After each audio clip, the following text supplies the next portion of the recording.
48 coming to you guys, coming into a little Sublime. And first, before we start, I hope all our friends up north are surviving this crazy weather. Haven't heard anything from my boys up north yet, but I got the message around 12:30 that it was starting to stick. So I hope you guys are doing okay up there. But as Sal wrote, God, if we could just pan the camera, you could see this beautiful sunny weather out there. Yeah, it's pretty nice. Sorry, guys, the door's open. But as Sal wrote on the opening, we've come to find, as usual, no surprise here, but Libs and Rhinos, two faces, same criminal and corrupt ideas, rehashed over and over, and they're all fucking fighting for their lives to stay afloat now, especially just what has gone down. You got a couple of honorable, and that word is used selectively, a couple honorable congressmen out there, Grassley, Goodley, who are coming out and saying that we need a special counsel, Jim Johnson, Devin Nunes. When they get this second counsel after the McCabe firing, I think you're going to see a lot of shit go down bad. But I'm going to start off and roll it over to Sal, let him pick it up, and then we're going to take it from there. So I guess we'll just mention it real quick about the bombings in Austin. We'll let that play out a little bit more before we speculate. Obviously, it looks like a crazy dude.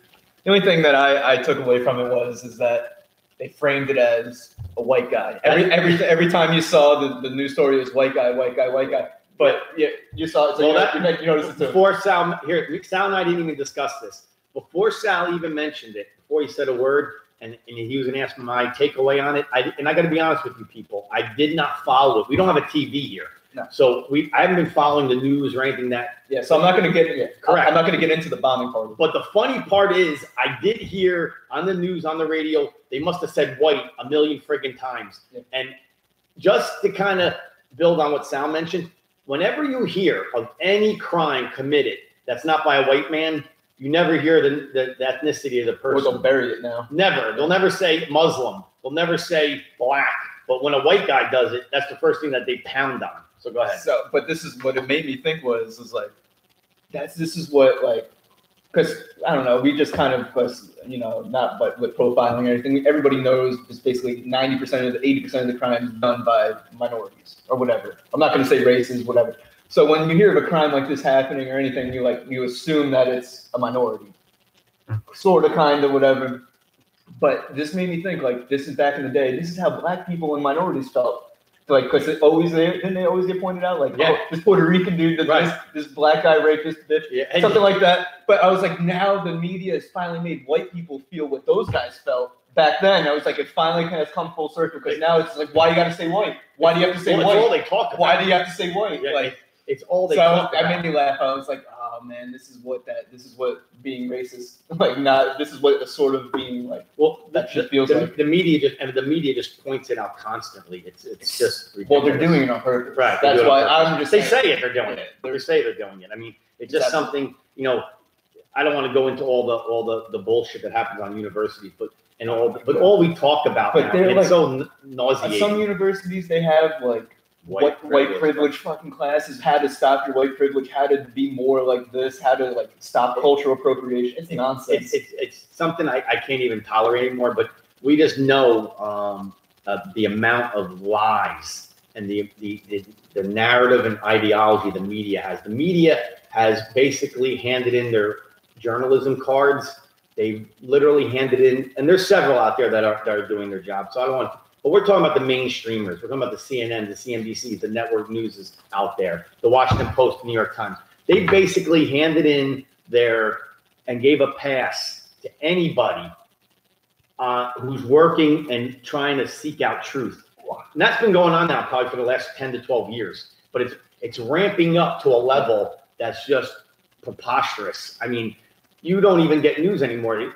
When you know that TMZ has more, and the National Enquirer has more credibility than CNN, CNBC, that's pretty friggin' sad. And they do.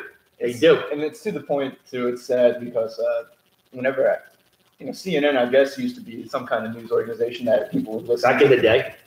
If I see an article and it pops up from CNN, I instantly close it. I was like, can't be trusted. Got X. I do that with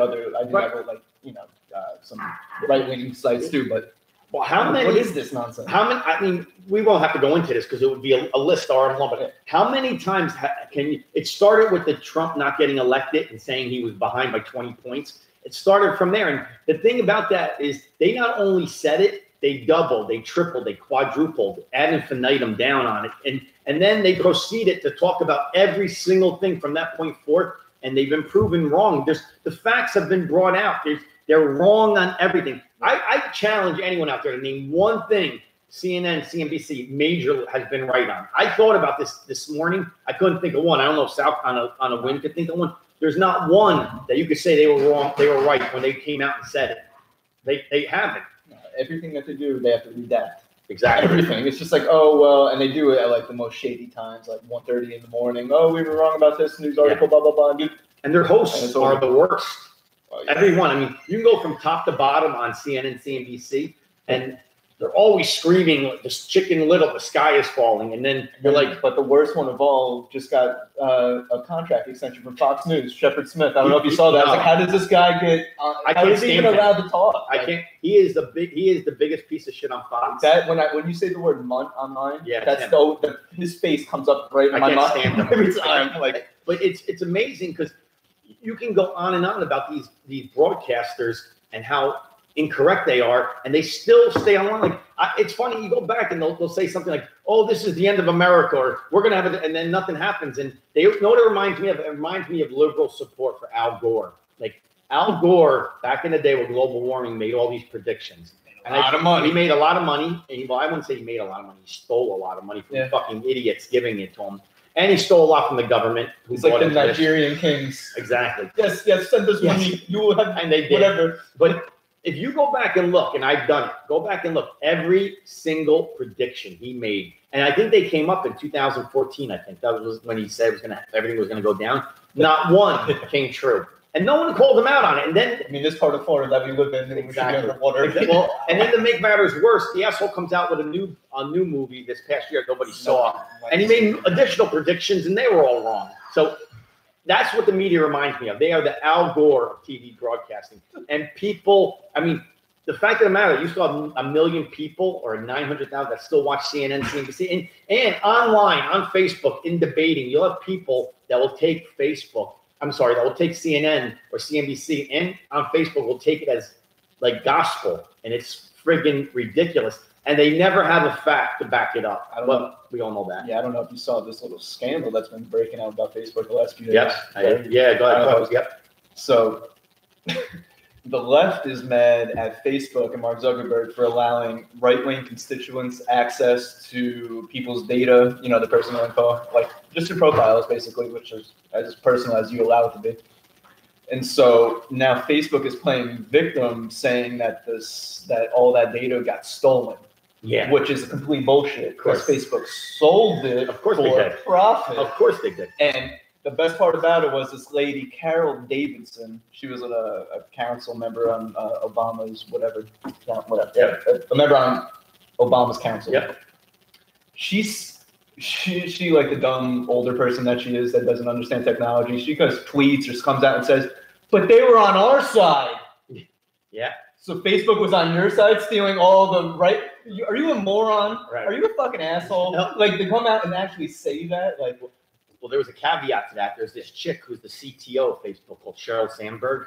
Yeah. Yeah. No, I didn't want to get that. I figured you would get it. Her info just got glommed by WikiLeaks, and she basically had emails, and they were around Christmas time of this past year, Christmas time of last year, and basically she was saying to in 2000, right before the election. She was saying, "Oh, we are so looking forward here at Facebook to working with Hillary Clinton and all her directives to get her elected as a first." And I'm sitting there going, Facebook is like supposed to be this unbiased or basically social media site where people give their ideas and pictures of their family or their cats or their dogs and things of that nature. And if they're involved in politics, they should basically bow out and just let the people who are participating do their thing. They should let it run as a free site. Exactly. Let it run its course. And this just goes to show you that. And we all know this, but We've talked about the censorship we have. We know other people have been getting censored out there, and it's just getting worse and worse. Well, that was the story I saw today. It was just a mass exodus from Facebook. I think their stock took a huge hit. Yeah, it was like 6 billion in drop,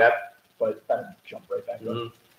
Probably, but the other thing I want to talk about was in something that has been quite interesting to me is the left's and the media's portrayal of pushing this gun control narrative. They're going full bore on getting this. So now this weekend we're having another march, just like another march, like the Women's March, like the Black Lives Matter March, like all these marches. Now, that's what we do in America now. This is what liberals do. They have all of these bullshit marches, and they accomplish nothing. I think they think they do, but they don't. People actually laugh at them because they're wasting a day just out there crybabying and whining and bitching like they always do. But here's my take on it. And some people may not like what I'm going to say, but the liberals don't give a flying fuck about children in America and school shootings. And I'll give you an example why. And this is the difference between Sal and I and the Red Podcast and CNN. Here's why. When you had this, just yesterday, you had this Maryland shooting where this unbelievable hero named Blaine Gaskill came out and he shot this kid who was shooting and shot 2 kids. He immediately reacted. He's a hero. He shot the kid dead, and no other deaths occurred because of his heroism. So God bless this guy. I wish nothing but the best for him and his family. He deserves it. But that kills the left's narrative because wait a second, if this same individual that just came about, Peterson here in Florida, that did his job, it would have been the same outcome. You'd have probably 15 or 16 or maybe no dead kids if this piece of shit did his job. But they don't want to talk about that because the left is hell-bent on manipulating and utilizing children's deaths to progress their ideology, which is despicable. Also, we have this Pennsylvania person who stabbed 17 kids or something. They don't even talk about that because they can't believe that it was a knife that did it, not a gun, not an AR-15. What I don't get is how I guess most normal thinking people see it, but I don't get how like the other 48% of people don't get it, that they're systematically taking away your rights, and then taking away your weapons, and then they're gonna just basically flat out tell you what to do, and if you don't do it, you get sent away. And if you don't and that's lucky, you'll get lucky to be sent away to a camp or something, and not just killed right in your house, shot in the head. I don't think, do they not realize that this is the slippery slope of socialism and that socialism is bad? I don't get it. They say they want it. I mean, they say it. Look at Bernie support. They say they want, so you see it. They say it all the time. But I don't think they get what it is. They don't get it. They don't get that only they think the 1% has the wealth now.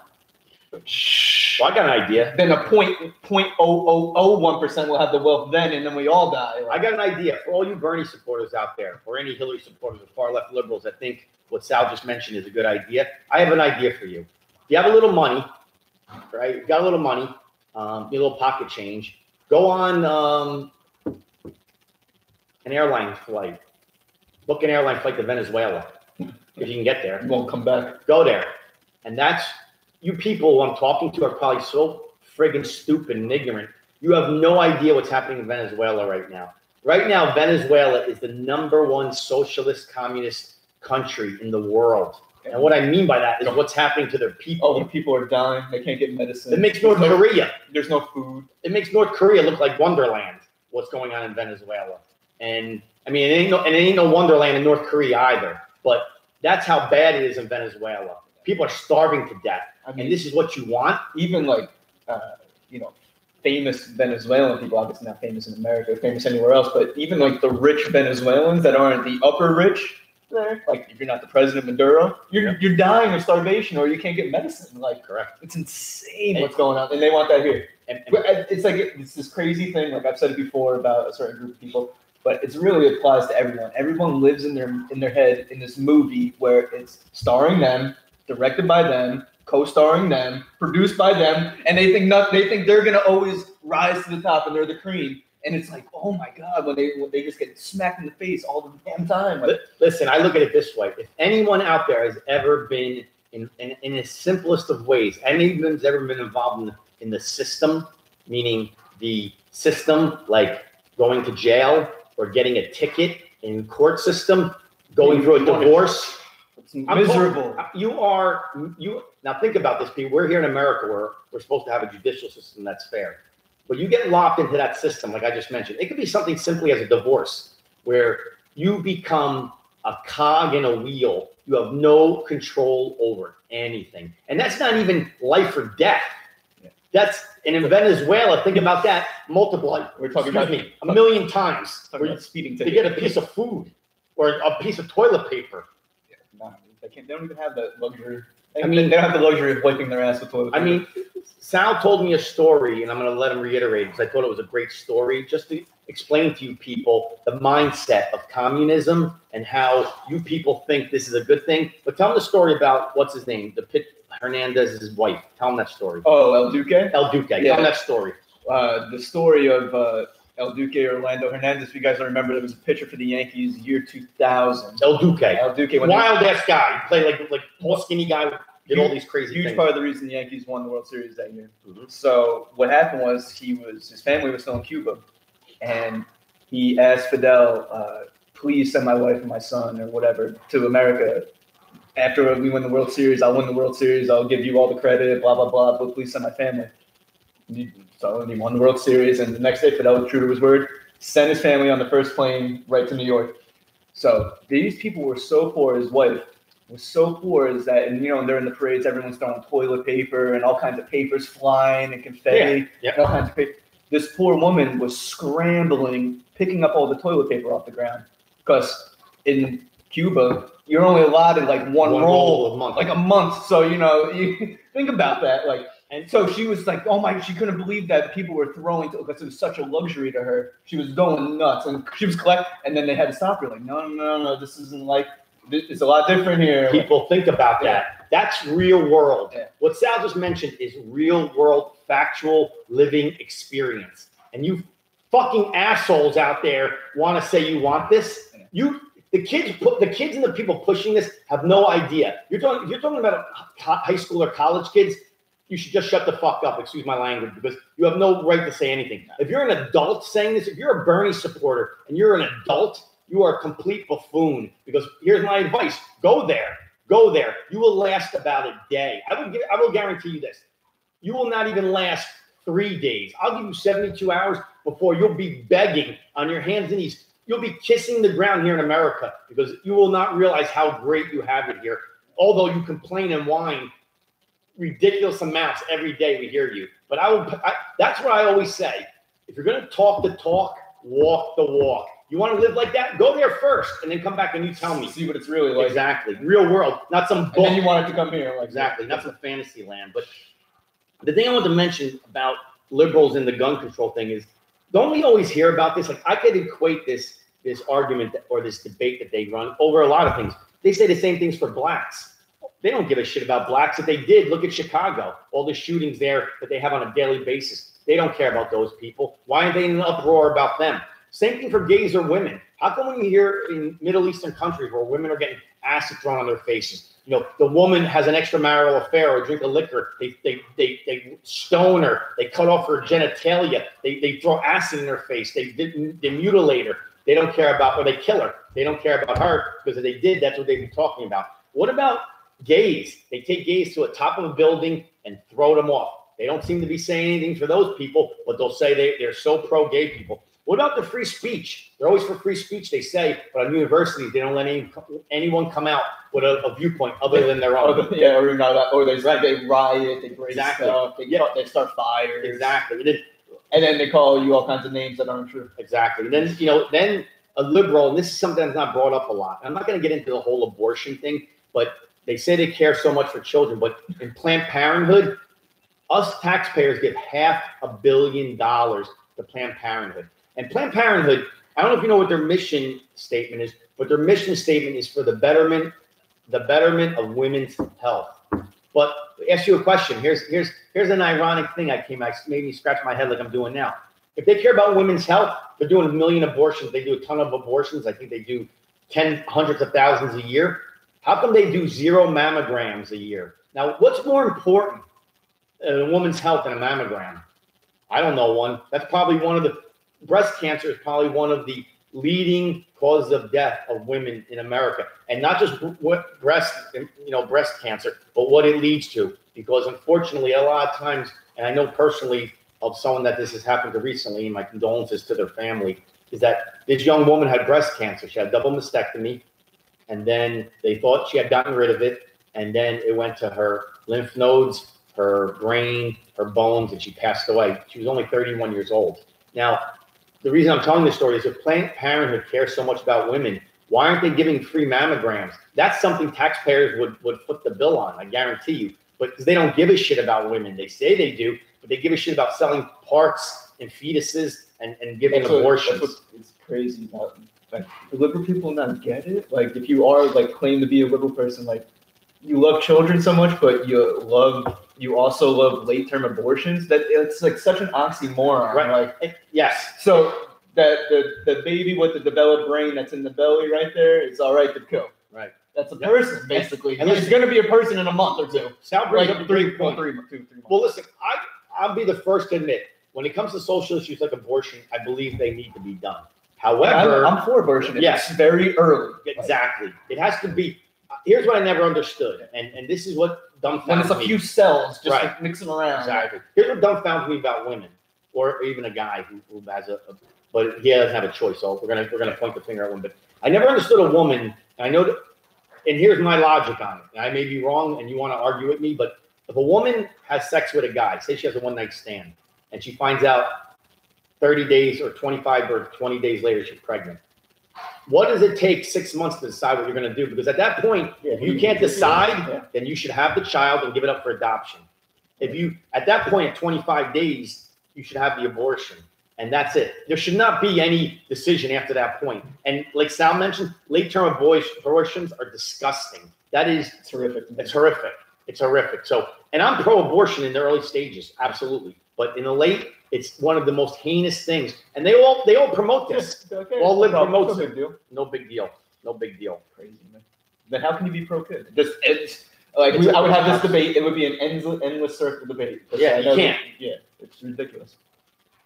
They don't want to talk about that because then what they try to do is when you mention that, they try to deflect it to women's rights. Like, no, you're a man. You can't decide. And that is the biggest I hate that argument because we're men. We can't decide. Well, you're a man. You're not intelligent enough to think about things like that. Listen, because we're men. Because we're men, it doesn't mean we don't love women like our mothers or our sisters or our wives or our daughters. Yeah. It's ridiculous. It's the stupidest statement when a man can't decide on something like this because he's not a woman. It's been fucking ridiculous.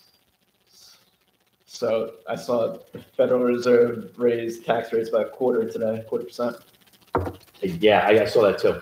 How, and this is the big, I just wanted to get it out there so I could, go along with this. How many people in America think the Federal Reserve is an American institution?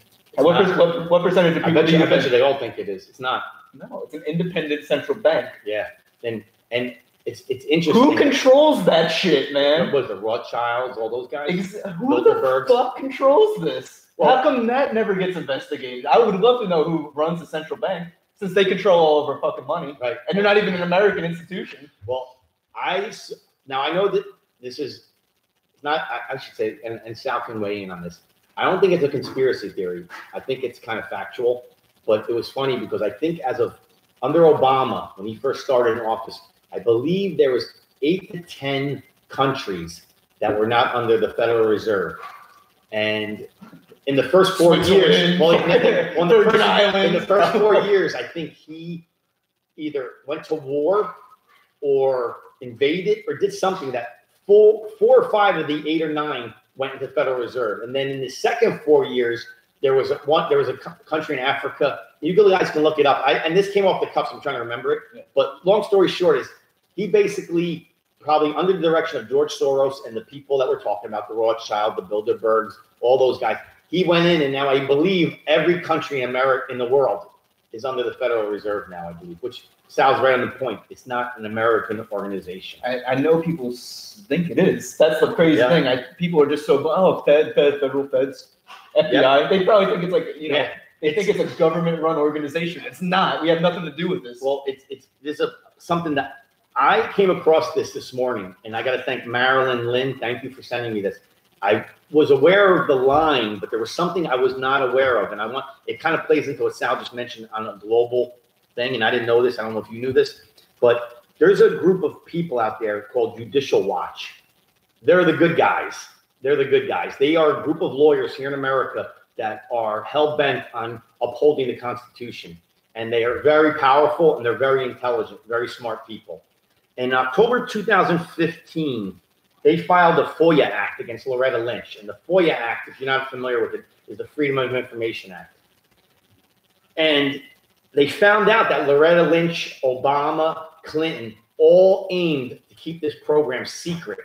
And the reason I'm bringing it up is because this was not done in Washington. This was not done in D.C. This was done and conducted through the UN, United Nations.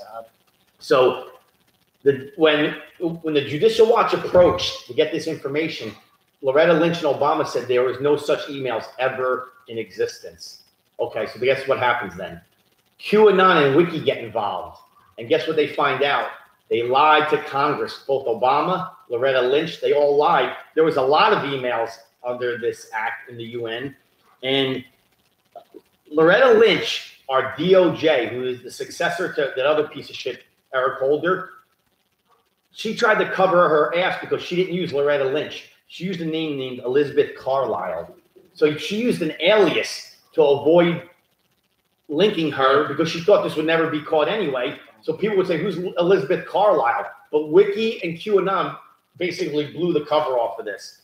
And that's never been done before. And you sit here and you say to yourself, these are the things we're catching our government on. And then we could follow up because like we talked about, Sal and I talk about this every week. There are a laundry list. I would say probably from Obama's first term, and it's still going on in DOJ, FBI, CIA, there's probably over 100, cases of corruption, criminality done by this organization known as the DNC, Obama, Hillary, all his colleagues, all their foundations, all of them. And I almost think there's so much out there that people don't know where to start. But my advice is start at one, go hard, and then go down one by one. Because you got to start somewhere. What do they say? How do you eat an elephant? One bite at a time. That's what you got to do. Because right now, this administration, I always used to think Hillary Clinton was the kingpin of all this criminality, and she is, along with George Soros. But Obama is just as involved. And not just him. Everybody basically affiliated with anything to do with Barack Obama. Now, do I think Barack Obama was the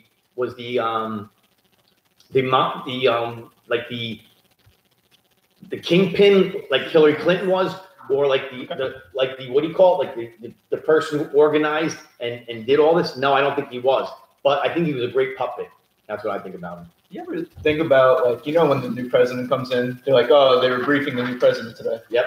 Who the fuck is that? Who is briefing them on all this stuff? Who sticks around? Yeah. Who is the guy who's above the president? Who doesn't get fired? Like, who are these people? Like all these. These are like. This is why people always talk about the Illuminati and shit. Yeah, like that, because there is some kind of little secret thing going on here. Like, why does the president get briefed from it? Like, I don't get it. I just don't understand that. I need someone to explain. In the past, I would have said, and I hear this a lot. And you probably heard it too, but I always heard that voting for the president never mattered because it is what it is and it's already decided and blah blah blah blah blah. And in the past, I probably would have agreed with that. Probably 99% of the time, I agree with you. You're right. I think that the strings are pulled from people like the Federal Reserve guys. And yeah, sometimes you have a president, whether he's, well, there's never been a conservative Republican except for Reagan. But you might have a president who has a little more influence or, I look at it like kind of like plate tectonics in an earthquake, meaning like ideas. Right? Say this is the center. This is liberal left and this is conservative right. You may have, like, say, Bill Clinton when he went, the plate tectonics kind of shifted a little left, and the view of our country went a little bit to the left, and then and then Reagan went right, and then normally all the big decisions are made from people above, like Sal mentioned with the Federal Reserve guys. However, this is when I think that voting made a huge difference because Donald Trump, I'm going to talk more about it later because I read a great article about it, but Donald Trump is not your typical guy in politics. First off, he never spent a day in politics, right? He doesn't need any lobby money. You know, he's got FU type money. Yeah. And all these others previously are all behooven to these Rothschilds and Bilderbergs. They don't have the money to. Or if they do, they want more. I kind of think Donald Trump's got more money than any president. Yeah, of course he does. And I also think Donald Trump enjoys earning his money. I know that sounds weird, but the only way he doesn't want handouts. He doesn't want to. I mean, I'm not saying he's a very shrewd businessman, and he sticks by. I'm not saying he doesn't do underhanded things, but he does everything legally. Like when they said to me, "Oh, he did this on his taxes." He did everything legally, but he did use loopholes like everybody else. I was going to say, like, people don't try to get away with shit on their taxes. Like everyone's the same. I love it. But I think Donald Trump is more. He is addicted to winning and being right. That's what he gets off on. He's not really addicted. I wouldn't say so much the power, because I just think the kind of guy he is, he kind of commands power when he walks in a room. And even when he was on his TV shows or when he was in business, he kind of walked in a room and he's kind of like, that's Donald Trump. I know I was in his presence, and when he walked in, that's kind of the way it was. But I think he gets off on winning and being right. I think he wants to earn money. He doesn't want anyone giving him shit. No, and definitely, like my former boss always used to say, he's like, what do you strive for in life? You know, all men really. Power, money, and legacy. Yep. So he's got the two already. Correct. So now he wants the third. He wants the legacy. Yeah. Yeah, and I do believe, and I'm going to get into more, but I will talk more about it later, because I had a whole thing I read. It was amazing, and I thought it was really good. But another thing is, I want to get back to our boy Barry, Barry Soetoro, or Hussein, or Barack, whatever you want to call him, the Muslim, I call him. But we found out through Wiki and QAnon again, that we found out that his DOJ, now he's so gung-ho, no pun intended, on guns, that he deleted 500,000 fugitives from receiving background gun checks. He just deleted them off the map. So all these criminals just could go get guns now, because they basically purged their information. Who does that and why? And then we find out that he released 70,000 felons from the prison system way earlier than they were supposed to. So think about that, people. He just let out basically 600,000 criminals to go out and just get guns and cause more crime. And why would a president who cares about his people and his country do that? Do you think maybe he wants more chaos in the streets? Do you think he wants more more mass shootings? That's what that tells me he wants. Because if you let criminals go pick up guns, you're gonna have problems. I wish it was such a long time ago when I heard this story. It was years and years. I probably said it on the podcast too, where they were interviewing like these black gangster kids in Chicago, and they said they leave crates of guns in the streets. Right. An army Humvee will come, they kick out a crate, and there's just guns in there because they want them to kill each other and create chaos. Yeah, and the funny thing is, I bet you those guys who did the talking on camera, I bet you they all ended up dead. They're the ones who got gangbanged. And here's the part that I believe what Sal's saying completely. Some of you may say, "Oh, that's ridiculous." The government. Well, let me ask you a question. You don't think that somebody from the government went to someone on the street and said, "Here's here's 50,000. I want these pictures of these 3 kids dead." They pay off another blood over trip, whatever, 10 grand, 10 grand, dinner and a fucking whatever, 10 grand, whatever the case may be. They say they go to some Bloods, say I want these Crips dead. All of a sudden, guess what happens? The Bloods who killed the Crips end up dead, and they all just keep. This is just a cycle that keeps going on. Exactly, vicious cycle. But another thing we find out is that it was conveniently that the FISA judge court, the FISA court judge Contreras, we find out through a group of individuals that got their information that he was working with all the FBI guys now and DOJ guys who are in trouble. So think about that, people. This is supposed to be an independent judge making huge critical decisions on basically Freedom of Information Acts and warrants and subpoenas, and he was working with the corrupt FBI and DOJ. That's bad news, people. That means they're spying on citizens. People who have, that's illegal. That's a felony. Oh, man, it's a felony. They've been doing it for too long, man. Yep. You got anything else? Yeah, I have a few things, but we were so into American stuff, I didn't want to really get away from it. I have petty stuff. All right. More serious. Yeah, I want to mention that There was a guy named Peter Schweitzer. He's an author, and he wrote the book Clinton Cash. I don't know if you've ever seen that. I've read it, and seen the YouTube This is something we boast about a lot on this. The guy did an amazing job, and here's the difference between him and anyone else when he writes something, he has all the financial records. He does all his due diligence. He's an amazing author. Well, he came out with a new book, and what he found is Joe Biden and John Kerry received $5 billion from the Chinese government, and they did it on an offshore account called Rosemont Realty. But here's the funny part is the money didn't go to John Kerry and Joe Biden in their name. They went to Hunter Biden, Joe's stepson. So why would they do that? Why would they give Hunter Biden, who's a basically 20-something-year-old, I think they gave him $2.8 billion in an offshore account. And they gave a colleague of John Kerry the rest. So these guys received, and all of a sudden, these guys came up very soft on Chinese trade. And then we find out that they're not the only individuals, and that's where our title came from. The Rhinos are involved. Mitch McConnell's involved. Lindsey Graham. And our friend John McCain. John McCain is one of the biggest scumbags in the government. He's as bad and as dirty as he's been hanging on that POW thing way too long. That ran out a long time ago. He played that card. Know what that's like? That's like the get out of jail free card in Monopoly. Use it once. Now he's used that about 1,000 times. He is a dirtbag. Especially when you hear other vets come out who were in the same exact situation as him, even worse situation as him, and they're so respectable, such respectable Americans, and they have crazier stories than what he had to deal with. Yep. Yeah. And especially when some of them talk about him, they won't really call him out negatively, but they'll just be like, I had it worse, trust me. Right. He was sitting pretty compared to what I was doing. Correct. I was like, oh my goodness. But it's and the incestuous nature of DC, like we always talk about it. I know Trump called it a swamp, and I disagree. I couldn't disagree with him more. I think it's an ocean. It's so much stuff. And I got to thank Sherry Ingris Kasabuki, who sent me I knew about this woman, but I didn't do my research. When I saw her name, I knew who she was because it had come up a couple of times. But she sent me an article. And so there's a woman out there. She's a U.S. attorney, a very high-profile attorney, works with a huge law firm in D.C. Her name is Lisa Barsumian.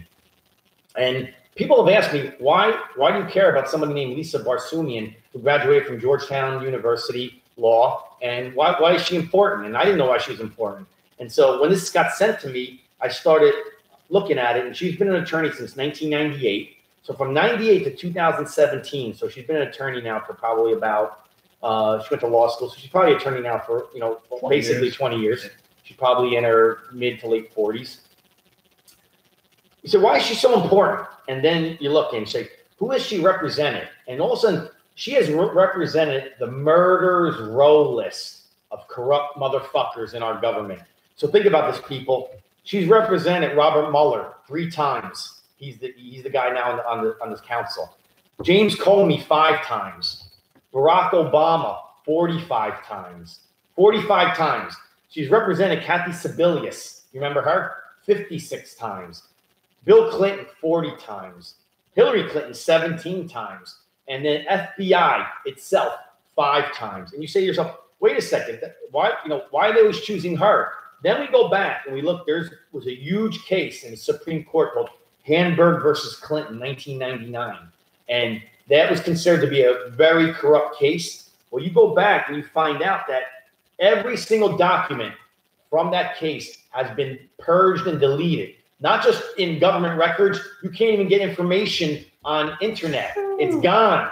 So why? That's scary. And then also, she opposes the Freedom of Information Act. And then we wonder, well, then who is Lisa Barsumian?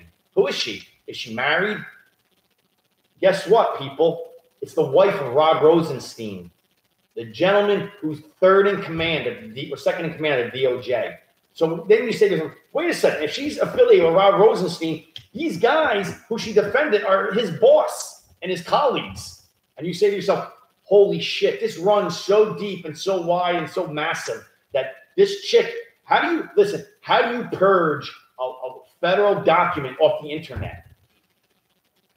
You got to have someone on the inside. Like shit, CIA shit we're talking about. We're talking completely crazy stuff. That high-level stuff that I was talking about. Like, who is these people telling the president what's up? Exactly. Like, who knows this? Like, that's who it is. That's insane. Good. Don't make him bounce back. Here, we'll talk about something a little more lighthearted than that devastating shit. I don't know. Did you see this? Putin's in until 2024. Yes, he won again. He won by 7. He won a 74%. How corrupt is that shit over there? Yeah, it's corrupt. How corrupt is that? The thing. Listen, we watched it, but if you, and I gotta say, I know people hate me for saying this, because we said it probably about 25 podcasts ago, but watching Putin talk on that Oliver Stone documentary, I liked him. You could tell he was like he's an ex KGB dude. Oh man, the guy's psychotic. I love him. He's an ex KGB guy. You know he's got to be. But I'll tell you what's funny about Putin is the one thing is from what he's done economically for the Russia, he's done wonders for them. Which he probably will, makes it to the end of this term. 25 years he was in power. Yeah. A quarter century he was in power. Yeah. It's insane. And he did wonderful things to that country, but he's also making them a huge I guess that was always the goal, though, was to become a superpower. Well, because his predecessors ruined this shit. Yeah, they destroyed. Yeah, so listen, I'll be the first to admit, if you're a Russian and you're at the age of maybe myself or a little older or even a little younger for that matter, and you lived through those tough times of those previous presidents who you got failed up in this guy, right? Of course you do. Why wouldn't you? Plus, I mean, there's nothing wrong with loving your country. You can tell he loves Mother Russia. Yeah. He should. That's where he's from. I don't hold any angst against a person who loves where they come from. Matter of fact, I think if you are a president of your country, you shouldn't run it blindly, but you should love. Why not? That's what we failed to have the last 8 years. Everybody loves Trump so much because exactly. He loves this place. Exactly. He loves everyone that's here. Exactly. Citizens alive. Yep. And so I agree with it. But I mean, I'm not defending everything Putin does. That's not what I'm saying. I still pick him number 1 in world leader combat. Yeah. If they ever set that up, that pay-per-view, combat of all the world leaders. He's a champion of Sambo. He's a tough guy. Judo guy. He's a tough guy. He ain't no joke. I'll give Trump a good fight. Yeah. If they need to do an 8-guy tournament from 8 different Trump's a big dude. Trump's a big dude. Oh my God. Yeah, I bet he knocks some people out. Anyway, I saw something really funny today. I saw 2 things I saw one thing that was absolutely scary, and then one thing that was really funny. In California, I'll get to the funny first. In Ocean County, Orange County, Los Alamitos, Orange County, the whole Orange County. They went nuts, right? They're upset about these homeless camps getting set up in the neighborhood. The funny part is they voted to have them there. They voted to have them. I did not know that. They wanted them. They don't want to get. Why? No, we need to help Wait. You're going to set it up where? Here? Yeah. Down at the end of my street? I thought you were setting it up in what do you call it? No, not here. I want to help you. Trust me, I want to help you. But right around the corner? Can you set up in Watts? And that's what I think it's hilarious. Right. Obviously, I'm not disparaging against homeless or anything like that. Right. I'm going against those asshole rich. Those are the people that really the liberals, assholes. Liberal rich assholes. Hollywood, that wield all this money, have all this influence, and then are just straight up double speakers, two-faced. Well, the one thing we talk about California liberals a lot, but I read today there's a group. They did not vote. And I don't think they're not from Orange County. They're from a town called Los Alamitos, and these are middle-class working people. These aren't the higher rich people, upper echelon. These are people like you and me, middle class who work hard. They came out in droves against Jerry Brown and sanctuary cities, and they're pissed. They almost had a riot in the place that it was designated for. It's like, we don't want sanctuary cities anymore in the state. We're sick of it. We're sick of footing all the bills, working our asses off. We're not the rich Hollywood liberals in Hollywood or Silicon Valley or Orange County. We just want to live our lives and our children to be safe. So there are good people, obviously, in California, like the other blue states out there. It's not even a matter of being good; it's just common sense. Right. Once it starts affecting them and hitting them in their pockets, they start like, "Oh my goodness, what do we do?" Like, it was America's wake-up call a couple of years ago. I'm sure everyone in America will finally get the call. Right. Well, I want to build on the social justice stuff we're talking about. I saw a hysterical, and I would love to talk to this gentleman, but the Disney president is a guy named Bob Iger. And Bob Iger came out, and when the whole DACA and illegal thing, he made a huge statement that our president is wrong and our Congress needs to do something to keep these illegals here. It's disgraceful to send them back. And the first thing I thought of, 70% of his workers. Well, maybe that's why he's saying it. But here's what I think is funny. I'm trying to use the analogy because our country is being invaded by people living here for free. But I thought about this. Let's bring the analogy to his business. Let's bring it to Walt Disney in California and Walt Disney in Florida and his movies. How would Bob Iger feel on a Monday morning? Park opens up at 9 a.m. and there's a huge line. Say it's spring break, and there's such a huge line because there's so many people that want to get into the park that a lot of the security go to the front of the line because they need the people to get the tickets or do the bracelets. Yeah, however, where the other security was supposed to be in the back, tens of thousands of illegals are jumping over the fence and riding for free. Yeah. What would Bob Iger say? Would he say, "Hey, let those people stay today and tomorrow, and listen, let me be a nice guy. Let these tens of thousands of illegals go for free for the rest of their lives"? Are you kidding me? You hypocritical prick! You would have the security throwing them out in droves, but your rich ass wants them to come here, America. That just shows. I would love to talk to a guy like that because it's such a hypocritical piece of shit like Bob Iger that uses these ideas as Sal would mention. Want to be discussed? I'm sorry, I did this before dinner, but his earnings came out, how much he made this year. Bob Iger.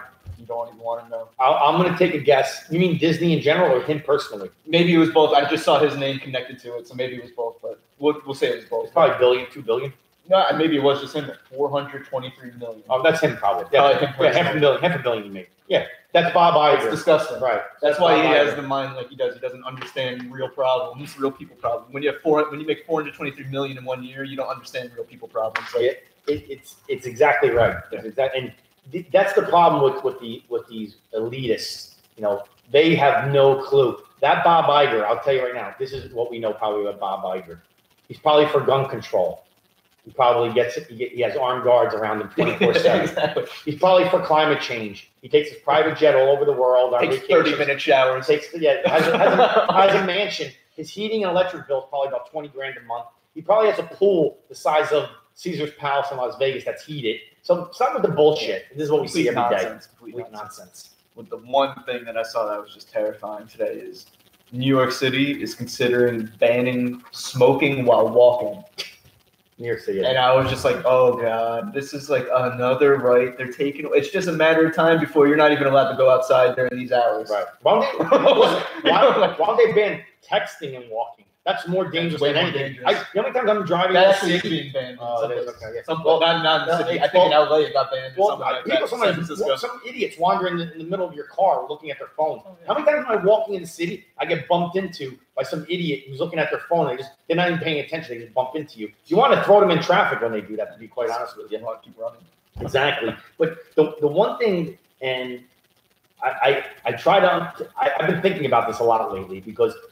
Every week we do this show. Every day we just hear about the amount of corruption. And I kind of want to tell a personal story, but I can understand how corrupt the government is and how this works. And we address it every day, but on a smaller basis, because they're dealing with billions and billions of dollars, tens, hundreds of billions.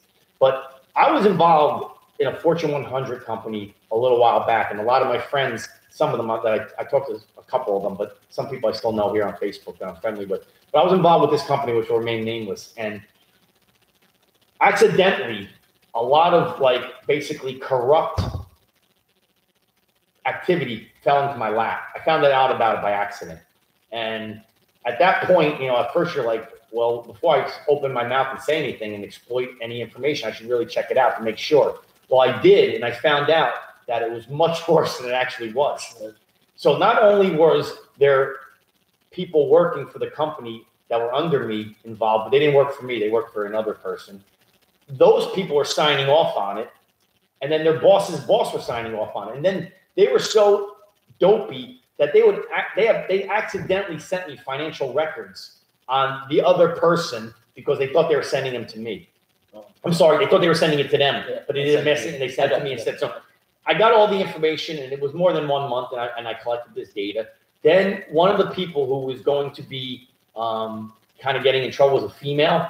She wound up they found out she embezzled $750,000 from her boyfriend, who was this Chinese doctor. That's record. That's in Jersey courts. You Google, it's all over. She did that. I bumped into him by accident in the conference in San Diego, and he spilled the beans. So that was more stuff. Then I find out that my boss at the time, I didn't go to her, but I went to another. She was involved, and when I went to the other person, instead of the other person who was supposed to be in HR, like in internal affairs, keeping my name private, they released it. So at that point, I became like a person like on Survivor, or the show Survivor, or Big Brother. Like I had all these people that just wanted to get rid of me, and it happened because I got told, people started talking behind my back saying that I was unstable, that I was erratic. They were forming alliances, man. I was violent. I was at a meeting in Chicago once, and one of the women involved got drunk, and I think they said, and this is not proven, but I know she was drunk. They said she did some coke too, but she came out picking fights with me, and when I kind of like told her to get away, she threw a glass at my head. It missed my head and smashed against the window.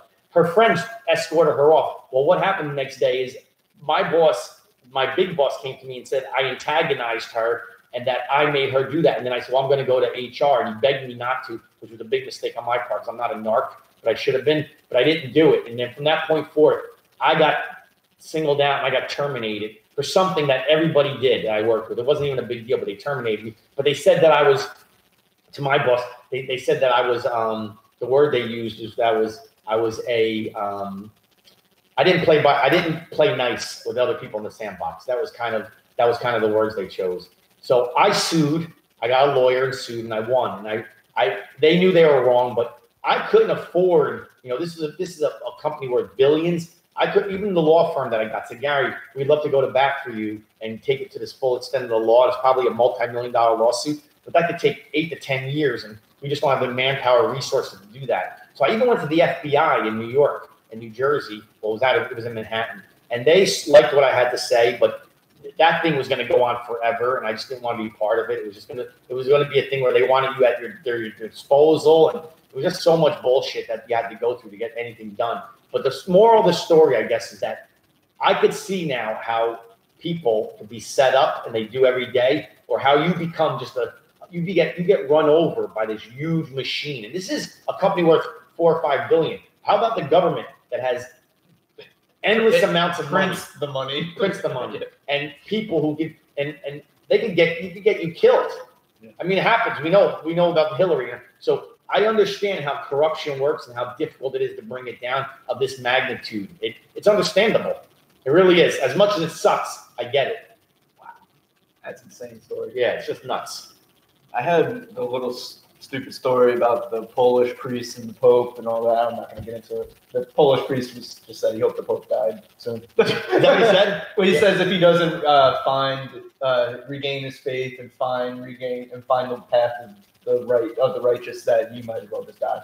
I kind of agree with it. It was along those lines. Right. He said, I'm not going to spit out the specific quote, but I always do that. Well, the Pope has turned out to be one of the biggest socialists going on. Social justice warriors there is. He's no Christian or Catholic. Social jihadist is what he is. And plus, I saw that from the Metzger the other day. Plus, let me tell you something else about him. He most definitely does not care one iota about children because he let all those priests off. He had them relocated. So I said the story about the priest he knew in Chile. Oh yeah, without a doubt. Probably the scum of the earth. Well, I hate to say it because we are Catholic. But yeah, you got to call it what it is, and he's been proven to do such things. And I know a lot. I don't like him. I didn't like him from the get go. But the one thing that's been interesting, and I don't even know how long he's been in the Vatican now. It's been quite a while though. Years. But he's actually one of the few that's gotten worse as time has gone on. The other ones just seem to get old and decrepit and stop speaking and doing shit. And he just seems to be getting crazy. I mean, they're letting him go with his old man craziness and not stopping him. And in defense of popes, there have been some great popes out there that have done great things. His predecessor? No. Successor? Before that. Before him. Even before the predecessor. Okay, so two ago. He was a wonderful pope. I remember. Pretty sure, right? Yeah, he was a really good pope. Which was the one that they outed? Was that the last one? I think they did. Okay. Yeah, but the pope previously, he was really Pope John II. Yeah, he was. I always forget their names, but he was an amazing pope. He was the one who went with all the They made poor him a people. saint. Yeah, he was and this is previous to the pedophilia, I believe. Well, I mean, it was nothing's really previous because it was going on the since entire 60s, time. right? But yeah, that's true. Yeah. So I mean, he gets. How could the guy in Italy control everything that goes That on is in true. America? That's what I feel bad. Like, yes. Yeah, yes, I kind of agree with you. Like, you can't blame one person for everything going on all over the country. It was a huge corrupt organization, right. and obviously it's all at fault. But I don't blame him. But my theory is, I think that Pope, he lived a very simplistic religious life, where I think this Pope lives like a king. This dude wants to be a rock star. Exactly, right? that's what he wants to do. You see the pictures that he takes. Yeah, that's what he wants to do. Piece of shit. But the last thing I want to end unless you got something else, I want to end our podcast with something that Don Castleberry sent me. So thank you, Don. But it was a great article by this guy named Steve Uell. I don't really know who he is, but I read what he wrote. And he basically took a very interesting stance looking at President Trump. And he called it a non-political view of President Trump. And he said, here's the thing about President Trump. He's neither a conservative nor a liberal. He's a pragmatist. And when you say what a pragmatist is someone who sees a problem, finds a solution, and fixes it. And he said, in the past, maybe a pragmatist is not what America needed. He said, but in today's world, 2017, 2018, it's really only what we need. And I couldn't agree with this Steve Uell anymore. And he went on to say a couple of really cool things. He says, the thing that differentiates President Trump, making him a pragmatist from every president previously, even to probably Ronald Reagan, who was probably the last one that could be similarly aligned with him, was that he doesn't come from a world of DC politics. We all know this. He probably doesn't even like talking to these guys because they're so full of shit and they just are so used. Like, I'll give you an example. What happened when President Trump came into office the first 3 or 4 months? And what did Mitch McConnell say? This guy works us too hard. We don't want to work this hard. We need time off. We don't want to wake up at 8 o'clock or 7 o'clock and be here. The previous guy let us come in at 11 and leave at 3. This guy works from 7 a.m. till 7 at night. We don't want to do that. So that's his thing. He doesn't go by those rules, and I loved it. That's one thing. He's a hard worker. You're working for the country. You're not working right. for whatever you think. Right. And another thing, it's kind of funny. Sal mentioned this earlier, so it plays in perfectly. It's a perfect transition. What I'm going to say is, Trump doesn't need any of the lobbyists. He doesn't need the donations. He's not behooving to anybody who's pulling his financial strings, which I would say 98% of every decision made by Congress, by the Senate, is done by a lobbyist or someone who's paying somebody. We already know this. And Trump kicked out most of the lobbyists. Correct. Look at the Clinton Foundation. Every decision Hillary made as Secretary of State and Barack Obama did was done because they were basically had a hand up their ass and they're being played like a puppet by either George Soros, who's giving them billions of dollars, or some group out of China. We found out Russia. We found out everyone was getting paid. So we know this. Or Haiti, things of that nature. So that's another thing he said. He says he is free of political ideology, which I love. I think right now we are so entrenched, specifically on the left, of political ideology. These guys have been brainwashed. Liberals have been brainwashed. And we see it today with children, with the gun control thing, how teachers, professors, children, up to like college-age kids are so blinded by ideology, they can't even have a debate with you. We talk about this all the time. Yeah, it's sad. It's like, it just gets worse and worse now, too, because kids just eat it up and eat it up and eat it up. And when you actually counter it with like logical stuff, it's bad because you see the dumb look on their face. They're dumbfounded. They know they're wrong, but there's just that egotistical thing inside of it. Some of them are cool, and they're like, "Oh man, yeah, that's a new way." I haven't thought about it that way. Most of them are just little. Well, their brains aren't developed. Yet. They don't know how to think. Well, here's what's funny: you go to these so-called, top universities like Harvard, Yale, Princeton, and you ask these idiots basic questions outside of their what they're getting their degree in. I mean, they might be able to work that Apple computer like it's a machine, but they can't think. They become drones. They become little meek followers, puppets. Because you ask them basic questions, they don't. Man on the street, ask them about what's going on in the government. Or Sal mentioned something.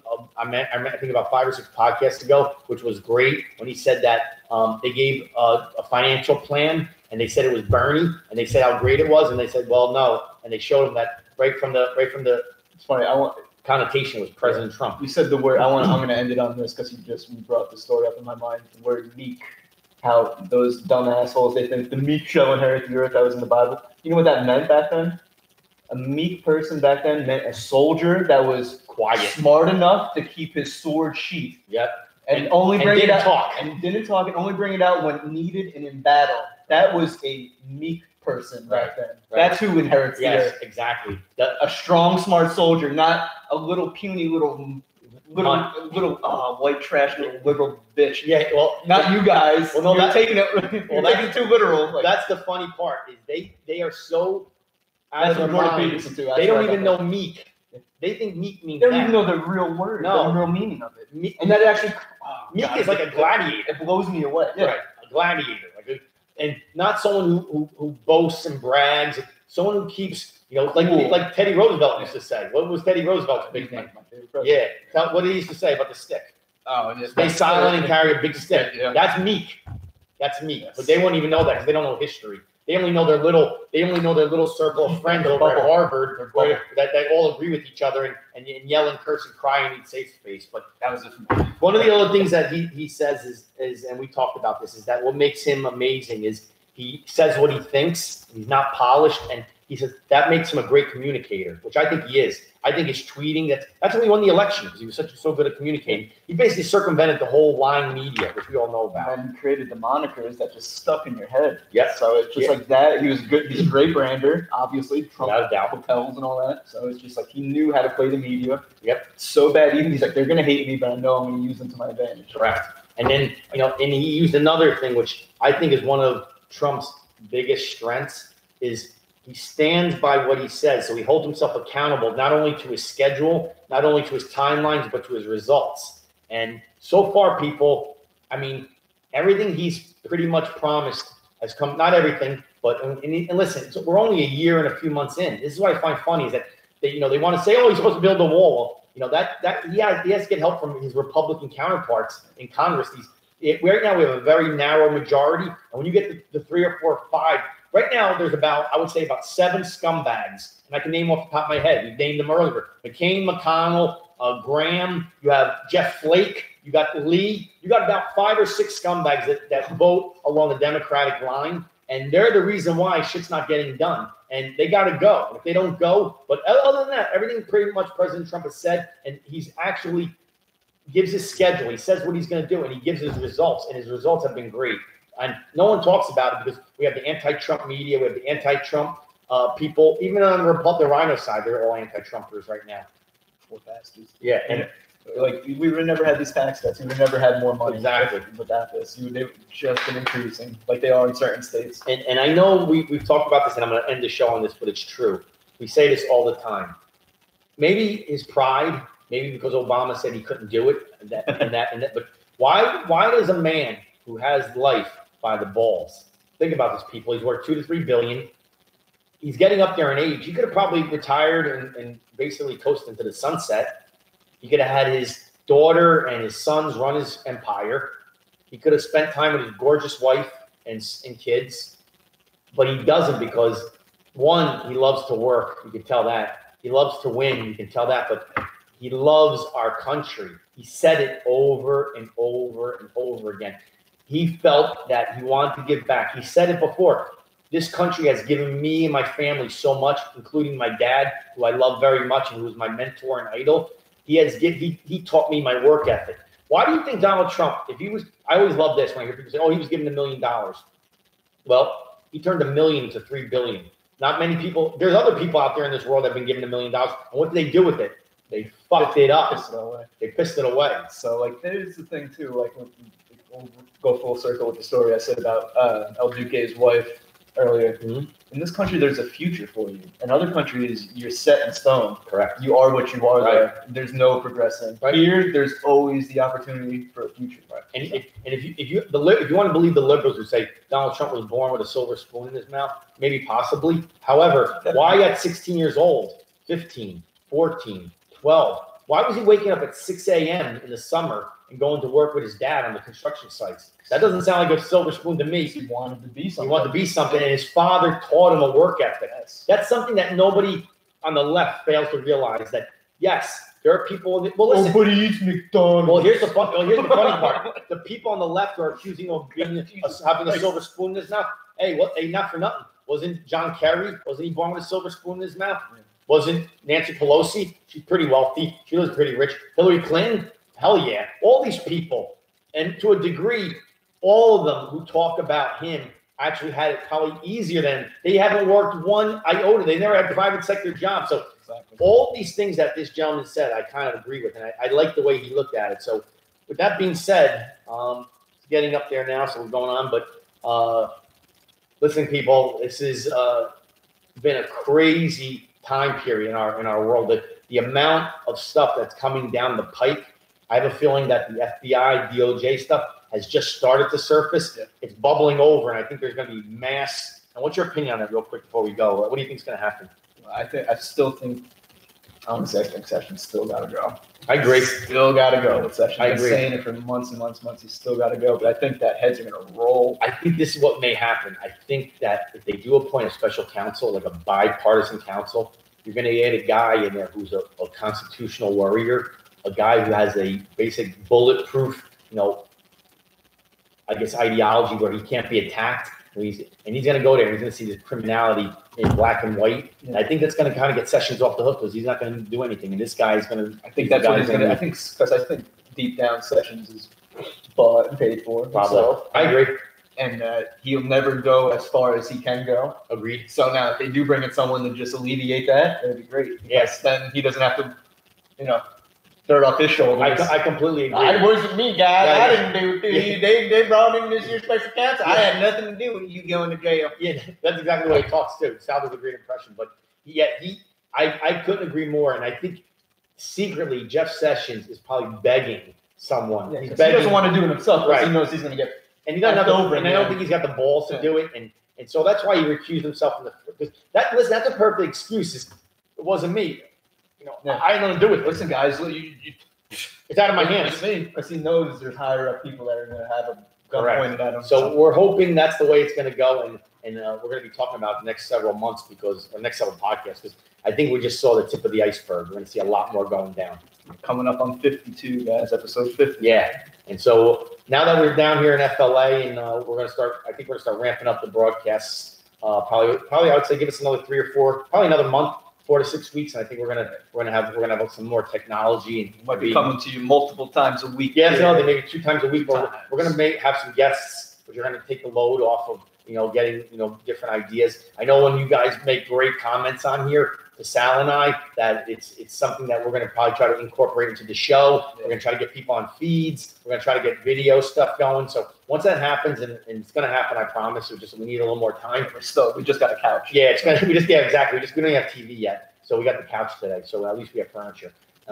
With that being said, though, my boy Sal out, Gary Gabagool out. We'll see you guys next week. Have a great night. Peace.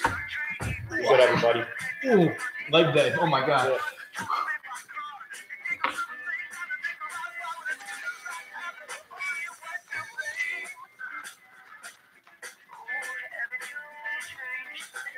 Ooh.